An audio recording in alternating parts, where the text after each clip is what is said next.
We're back here at Radio Row. We got Tracy Sandler, 49ers team beat reporter and host of the Tracy Sandler Show on Bleav. Tracy, thank you so much for jumping on with us. Absolutely. Thank you for having me. Tracy, you're a 49ers beat reporter, so being here in Las Vegas, covering the team that you cover daily, all the chaos, all the events, and I'm sure you were there for opening night, and you see, I don't know what should I call it, kind of a sideshow, but you're there to get the news, the facts. Right. How's that dealing with all that? It's been fine. I mean, it really has. It's always more when it comes to Super Bowl. I'm around the team every day, so I've over the last several weeks been able to kind of get any of the really nitty gritty stuff I need for my final stories of the week.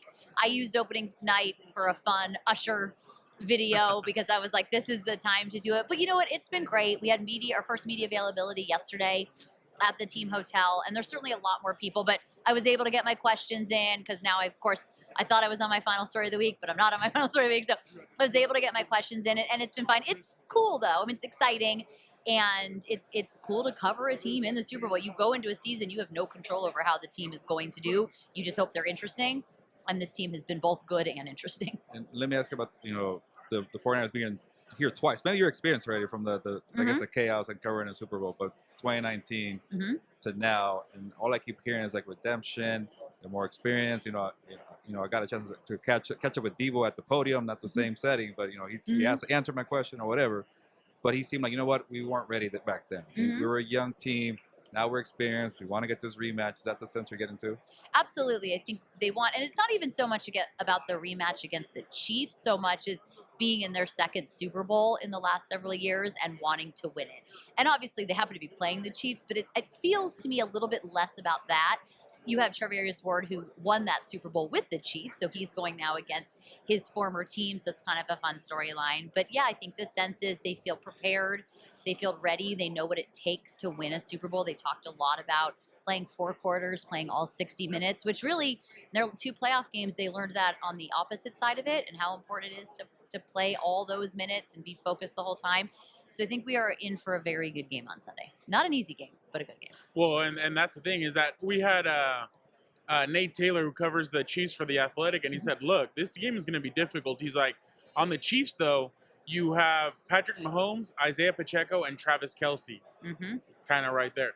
But then you look at the 49ers, they have Brock Purdy, but they also have, and Rashee Rice. But then you look at the 49ers, and they have CMC, Christian McCaffrey, they have Ayuk, they have George Kittle, they have Debo. Way too many guys. I mean, they have a lot of weapons to really choose from. And how do you feel like Brock not just Brock Purdy, but Kyle Shanahan, how do you feel like he's done this year mixing in all, because there's a lot of mouths to feed. You have a lot of kids, a lot of mouths to feed. How do you feel like he's done that with all that talent on that team? Well, he's done an incredible job, and really he and John Lynch have done an incredible job of building a roster with a lot of stars and not a lot of ego.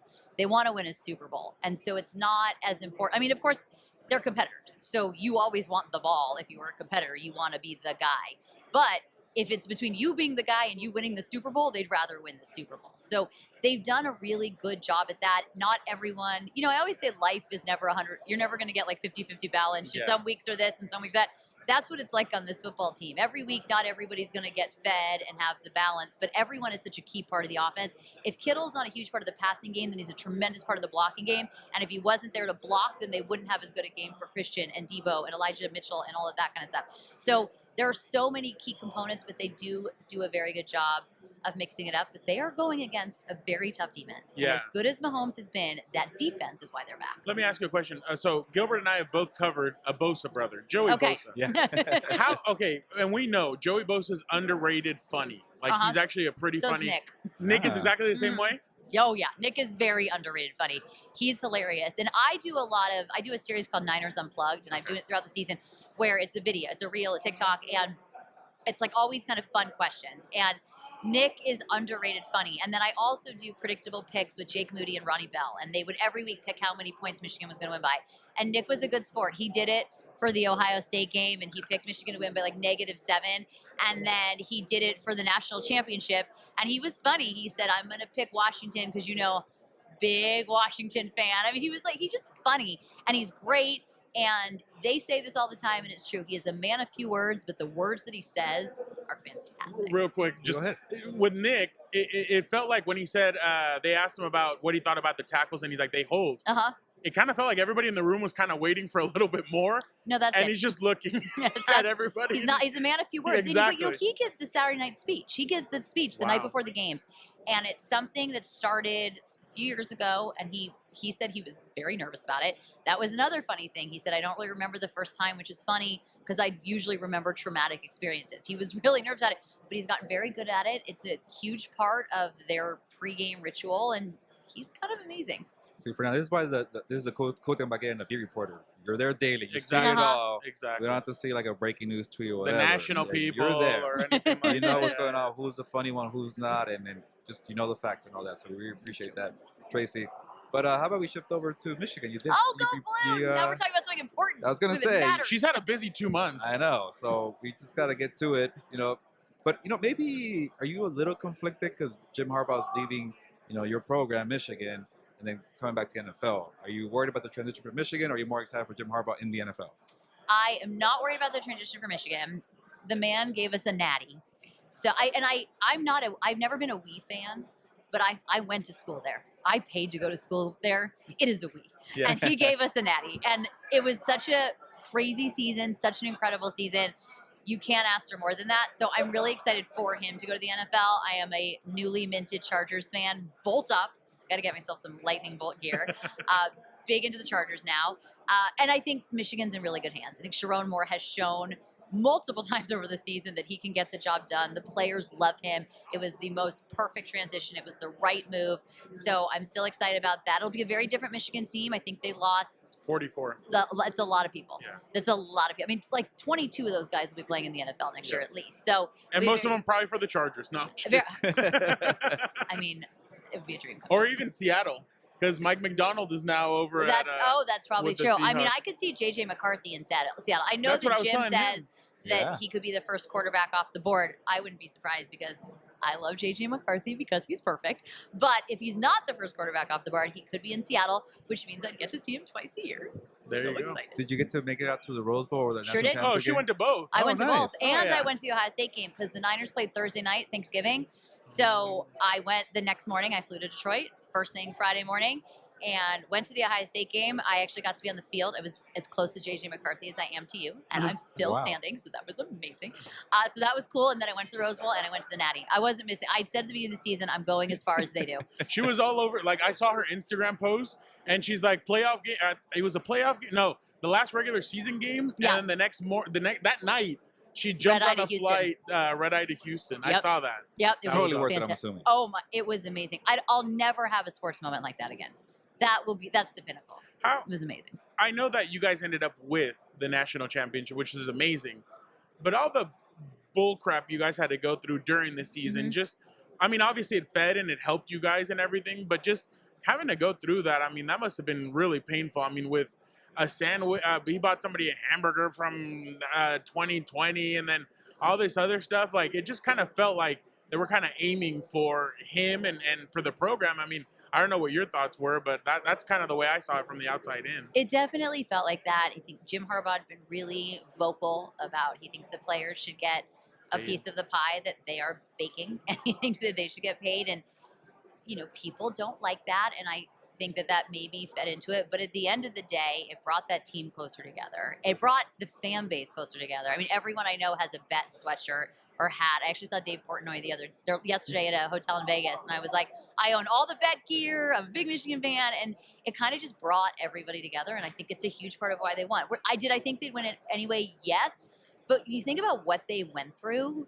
It's like incredible that they just blocked it out and kept winning. By the way, I'm actually very I don't want to say proud, but I'm proud of all the Michigan fans because you've seen the way people treat athletes when they leave places or they burn jerseys or they do stuff like ridiculous stuff or they hate the person. But it seems like most Michigan fans are like, Jim, thank you so much for coming in, for winning us a national championship. Good luck in the NFL, which I think that's honestly awesome of the community of Michigan to do that for him and to be so open to and excited for him to join the Los Angeles Chargers now. Absolutely, and he changed the program. He really brought back, and he's a Michigan man. And there is one thing, if there's one thing we love at Michigan, we love a Michigan man, and he is a Michigan man, and he gave us everything we could possibly want. So now it's Sharon's job, and bolt up. Tracy, going off of that, you watch these games closely. You know about Jim Harbaugh.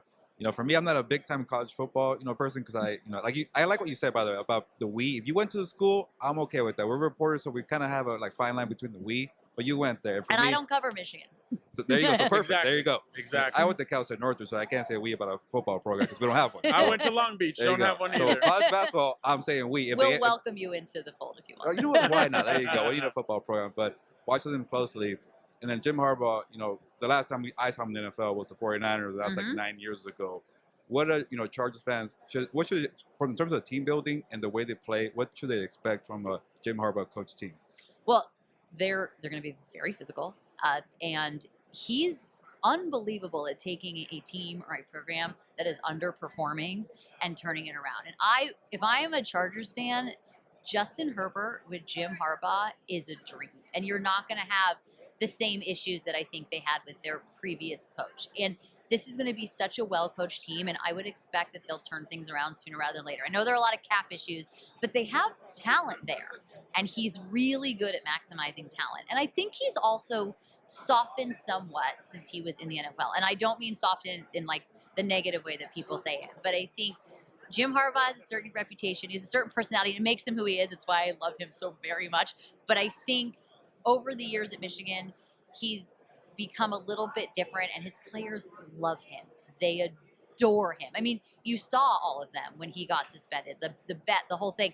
So I think you're going to see someone who will get the most out of his players, but who's also going to be very much a player's coach. And one more for me, Tracy, like you mentioned, all the players love him, and you follow Michigan closely. But you're also, there for the other side. You're there at the 49ers headquarters, and a lot of people are still there from the Jim Harbaugh days. And there was like a lot of, I actually was not there when he coached. Oh, well, sorry, I meant more like you get to talk to people who are around there. And, there's a lot of, people writing stories from, 9 years ago saying, it's a toxic locker room, and people got tired of his ways. From you talking to the, the owners or the front office people, anybody who's been around from, 9 years ago, what was the sense that you got? I mean, we haven't talked a ton. I came a few years later. So I started covering the team. My first year was Chip Kelly. So we were now a few years removed from Jim Harbaugh. But I think nobody would argue what an incredible coach he is. And I think the thing with Jim Harbaugh is they used to say, well, he's great in college because it's a cycle of 4 years or at the most 4 years. But again, I kind of think he's changed. But I don't think anyone would argue as to what an incredible coach he is. And I think also in that time, when you look at the 49ers, you had a first-time NFL head coach, a first-time NFL GM, and a first-time NFL owner. And I think all of those people learned so much from that situation. And I think all of them are better for it. Well, Tracy, we appreciate you so much for jumping on with us. Good luck on Sunday with all the coverage and everything they have to do. Good luck the rest of this week with all the coverage you have to do. And make sure everybody follows her on social media. Where can they follow you at? Twitter, X at TracyFGSN, Instagram, and TikTok at Tracy Sandler. I love that she already has the X in her mind. Like she's like, so X. Hard for me, but I just, Same here. But again, we appreciate you so much, and thank you for jumping on. Absolutely. Thank you.